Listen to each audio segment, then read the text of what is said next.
ओम नमो भगवते वासुदेवाय नमः। श्री व्यासदेव नमः। श्रीमद्भागवतम नमः। द्वितीय स्कंध अध्याय 2। हृदय में भगवान। श्री शुकदेव गोस्वामी ने कहा, इस ब्रह्मांड के प्राकट्य के पूर्व ब्रह्मा जी ने विराट रूप के ध्यान द्वारा भगवान को प्रसन्न करके विलुप्त हो चुकी अपनी चेतना पुनः प्राप्त की। इस तरह वे सृष्टि का पूर्ववत पुनर्निर्माण कर सके। वैदिक ध्वनियों अर्थात वेदवाणी को प्रस्तुत करने की विधि इतनी मोहने वाली है कि यह व्यक्तियों की बुद्धि को स्वर्ग जैसी व्यर्थ की वस्तुओं की ओर ले जाती है। बद्ध जीव ऐसी स्वर्गिक मायामयी वासनाओं के स्वप्नों में मंडराते रहते हैं, लेकिन उन्हें ऐसे स्थानों में वे सच्चे सुख की प्राप्ति नहीं कर पाते।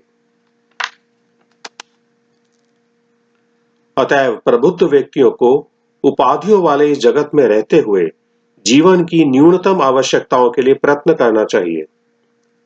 उसे बुद्धिमत्ता पूर्वक स्थिर रहना चाहिए और अवांछित वस्तुओं के लिए कभी कोई प्रयत्न नहीं करना चाहिए, क्योंकि वह व्यवहारिक रूप में यह अनुभव करने में सक्षम होता है कि ऐसे सारे प्रयास कठोर श्रम के अतिरिक्त और कुछ नहीं होते।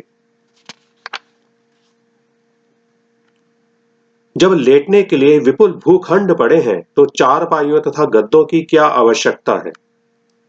जब मनुष्य अपनी बाह का उपयोग कर सकता है तो फिर तकिए की क्या आवश्यकता है। जब मनुष्य अपनी हथेलियों का उपयोग कर सकता है तो तरह तरह के बर्तनों की क्या आवश्यकता है। जब पर्याप्त ओढ़न अथवा वृक्ष की छाल उपलब्ध हो तो फिर वस्त्र की क्या आवश्यकता है। क्या सड़कों पर चीथड़े नहीं पड़े रहते हैं। क्या दूसरों का पालन करने के लिए जीवित रहने वाले वृक्ष अब दान में भिक्षा नहीं देते। क्या सूख जाने पर नदियां अब प्यासे को जल प्रदान नहीं करती। क्या पर्वतों की गुफाएं बंद हो चुकी हैं। या सबसे ऊपर, क्या अब सर्वशक्तिमान भगवान पूर्ण शरणागत आत्माओं की रक्षा नहीं करते। तो फिर विद्वान मुनिजन उनकी चापलूसी क्यों करते हैं, जो अपनी गाढ़ी कमाई की संपत्ति के कारण प्रमत्त हो गए हैं।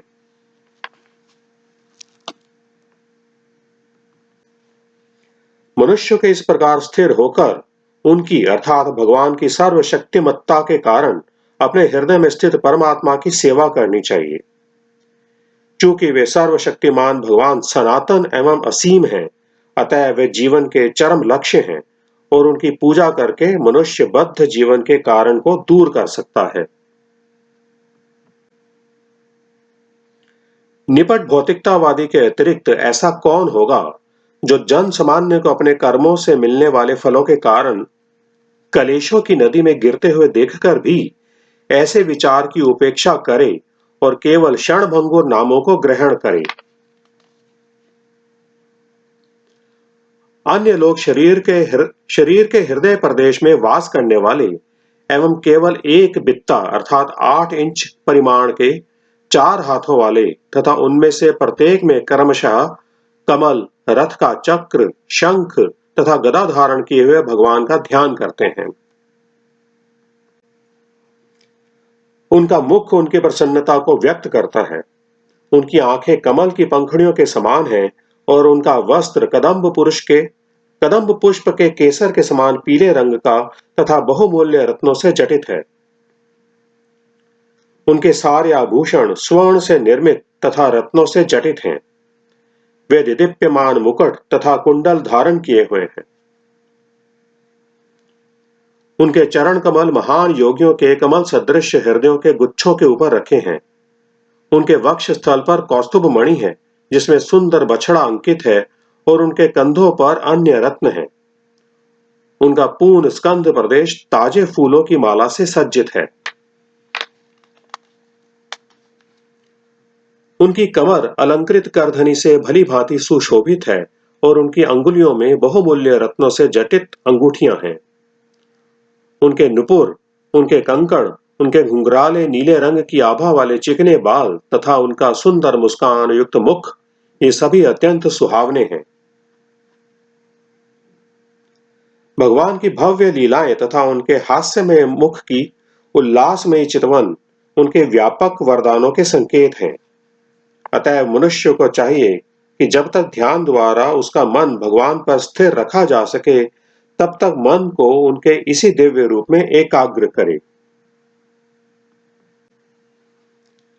ध्यान की प्रक्रिया भगवान के चरण कमलों से प्रारंभ करते हुए उसे उनके हंसते मुखमंडल तक ले आए।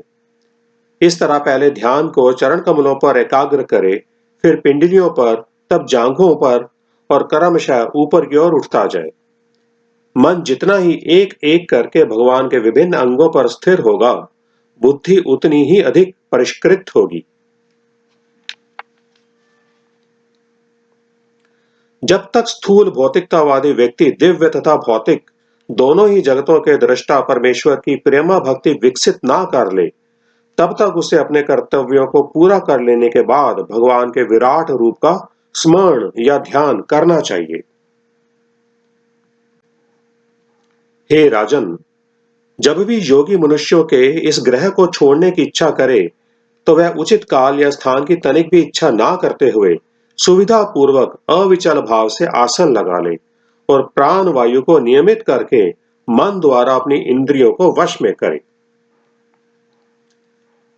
तत्पश्चात योगी को चाहिए कि वह अपनी विशुद्ध बुद्धि के द्वारा अपने मन को जीवात्मा में तदाकार करे और फिर जीवात्मा को परम आत्मा में विलीन कर दे। ऐसा करने के बाद पूर्णतः तुष्ट जीव तुष्टि की चरमावस्था को प्राप्त होता है, जिससे वह अन्य सारे कार्यकलाप बंद कर देता है। उस लब्धोपशांति की दिव्य अवस्था में विनाशकारी काल की सर्वोपरिता नहीं रह पाती, जो उन देवताओं का भी नियामक है जिन्हें संसारी प्राणियों के ऊपर शासन करने की शक्ति प्रदान की गई है। तो फिर स्वयं देवताओं के विषय में तो कहना ही क्या। इस अवस्था में ना तो भौतिक सतोगुण, रजोगुण या तमोगुण रहते हैं, ना ही मिथ्या अहंकार, ना भौतिक कारणार्णव अथवा ना भौतिक प्रकृति ही रह पाती है। योगी जन ईश्वर विहीन प्रत्येक वस्तु से बचना चाहते हैं, क्योंकि उन्हें उस परम स्थिति का पता है जिसमें प्रत्येक वस्तु भगवान विष्णु से संबंधित है। अतः वह शुद्ध भक्त जो कि भगवान से पूर्ण ऐक्य रखता है, जटिलताएं उत्पन्न नहीं करता, अपितु भगवान के चरण कमलों के हृदय में धारण करके उनकी प्रत्येक क्षण पूजा करता है। वैज्ञानिक ज्ञान के बल पर मनुष्य को परम अनुभूति में पूर्ण रूप से स्थिर हो जाना चाहिए और इस तरह समस्त भौतिक इच्छाओं को शमन करने में समर्थ हो जाना चाहिए। इसके बाद मनुष्य को वायु द्वार अर्थात गुदा को पांव की एड़ी से बंद करके तथा प्राण वायु को एक एक करके क्रमशः 6 प्रमुख स्थानों अर्थात चक्रों में एक एक करके ऊपर ले जाना चाहिए और तब भौतिक शरीर का त्याग कर देना चाहिए। ध्यान मग्न भक्त को चाहिए कि वह प्राण वायु को धीरे धीरे नाभि से हृदय में, हृदय से छाती में और वहां से तालू के निचले भाग तक ले जाए। उसे बुद्धि से समुचित स्थानों को ढूंढ निकालना चाहिए।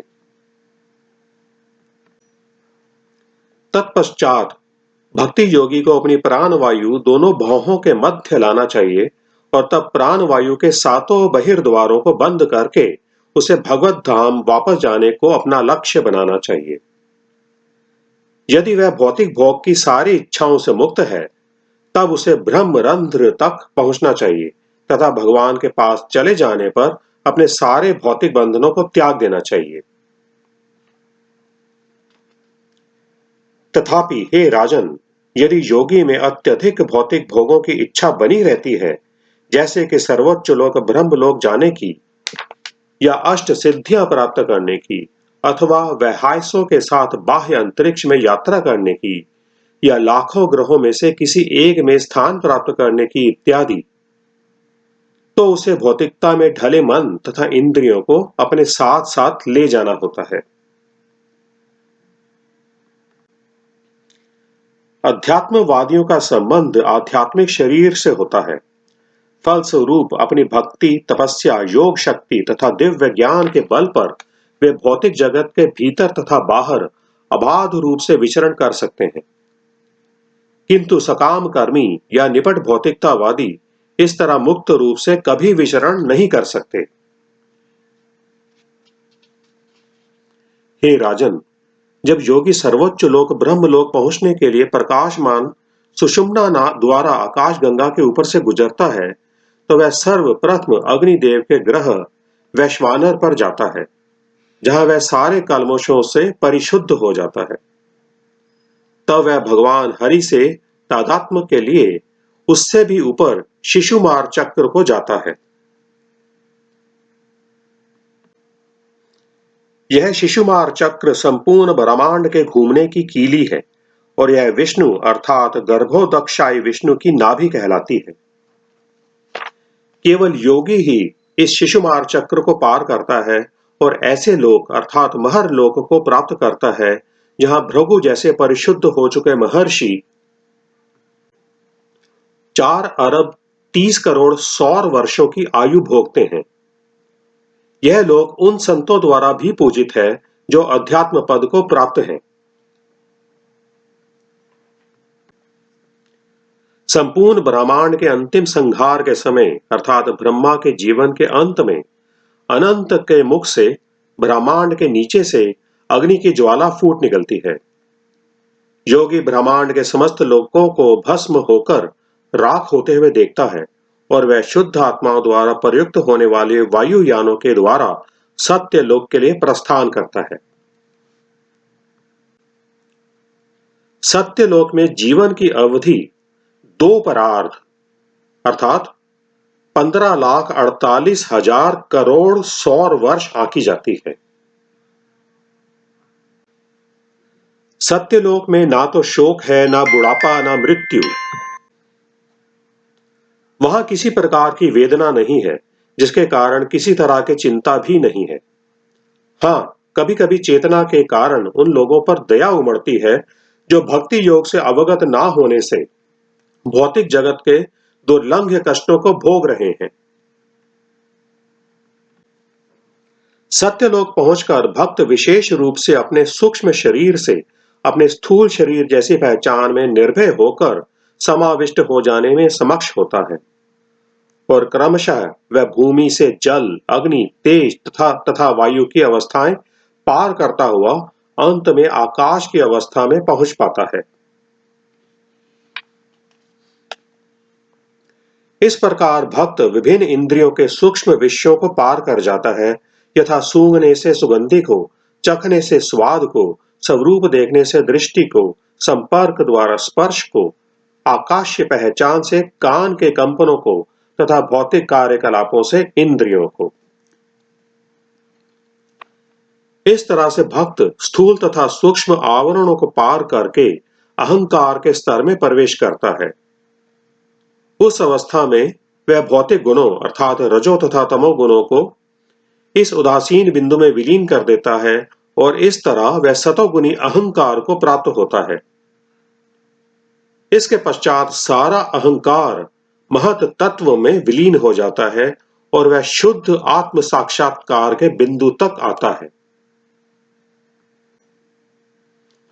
केवल विशुद्ध आत्मा ही पूर्ण आनंद तथा तुष्टि के साथ अपनी वैधानिक अवस्था में भगवान के साथ संगति करने की पूर्णता प्राप्त कर सकता है।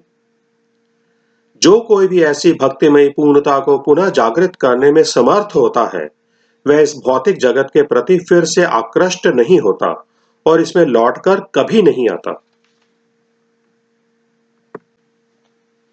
हे महाराज परीक्षित, आप इतना जान लें कि मैंने आपको समुचित जिज्ञासा के प्रति जो भी वर्णन किया है वह वेदों के कथनानुसार है और वही सनातन सत्य है।